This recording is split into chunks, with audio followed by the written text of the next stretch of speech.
Magandang araw mga foods, no? May papakita pala ako sa inyo na isang uri ng pagkain na mga pagkain dito sa bandang Saudi or Qatar. Ito siya. Alam niyo ba to? Dates. Pag hinog na to siya, matamis na to eh. Tapos ito yung pag hinog, ganito na yung pag hinog. Ito siya. Tapos yung iba nito, yung niluluto na. Kaya matamis na matamis. Pero yung tamis nito mga foods, matamis talaga siya, promise. Matamis siya. Lalo pag ganito. Tsaka yung mga binibenta sa mall na niluluto na yun eh. Yan. Pero ito normal. Pwede ito kainin sa mga may mga arthritis. Arthritis yung bawal sa mga matatamis.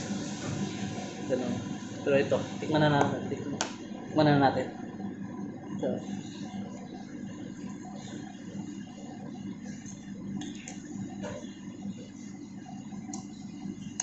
ano ba?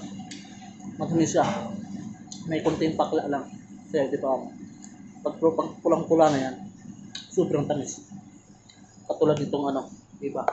Pinilita ko sa inyo ito. Matamis ito, parang asukal. Ito kasi maganda rin kainin kasi matamis siya na may crunchy pa. Tapos may buto. Hindi ko alam kung mabubuhay mo to dyan sa Pinas kung itatanim mo yung buto nito.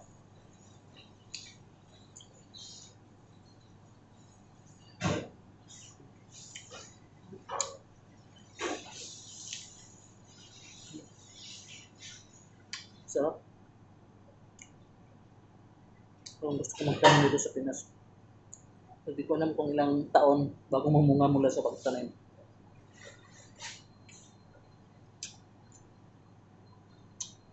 So, yun lang. Trivia natin ngayon for today's video. Bye-bye. Kainin nyo na.